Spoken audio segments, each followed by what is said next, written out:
বাকেরগঞ্জ গ্রামটা কত দূর একটু বলতে পারবেন প্লিজ? কত দূর মানে? আরে এইটাই তো বাকেরগঞ্জ। ওহ, অনেকদিন পর এসেছে তো তাই সবকিছু একটু অচেনা লাগছে। আপনি বন্ধু, আসার সময় দেখলাম খন্দকার ইলিয়াস সাহেবের বাসার মধ্যে নতুন একটা গাড়ি ঢুকি। গ্রামে নতুন কেউ আইছেন?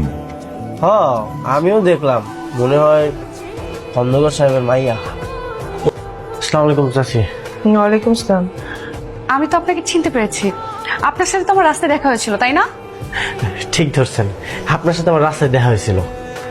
চাচি, আমি একটা খামে আইছি এই জায়গায়। আমি বুঝতে পেরেছি। হ্যাঁ, নিশ্চয়ই কোনো মাদ্রাসা বা এতিমখানার জন্য টাকা চাইতে আসছো।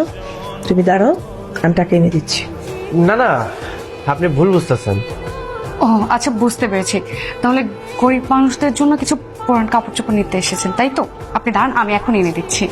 না না, আপনি একটা কাম করেন, খন্দকার সাহেব একটু ডাক দেন, বলেন যে ফারাজ আইছে।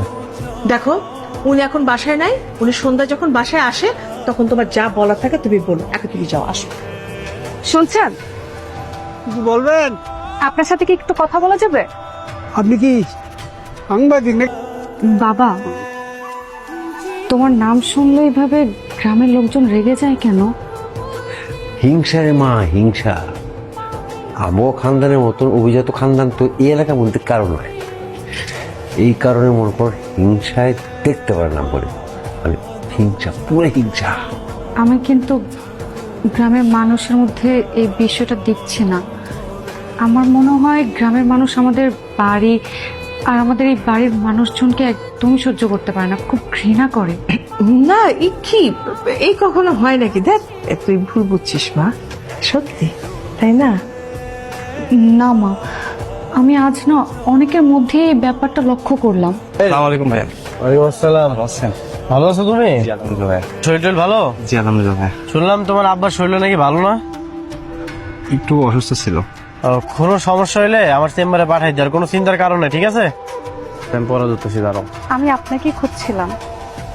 কি ব্যাপার আপনি? হ্যাঁ, সেদিন কি করবো কেন? আপনি কিভাবে ভাবলেন যে আপনি বললেন আমি বিশ্বাস করে নিলাম যে আপনি একজন ডাক্তার? আপনি বিশ্বাস করেন আর না করেন সেটা আপনার একান্ত ব্যক্তিগত ব্যাপার। আচ্ছা, ও করে আরো পরে তৈব তো, আপনি এক কাজ করেন, আপনি চলে যান, আর একটু পরে তো তারাবির নামাজে যাইতে হইব।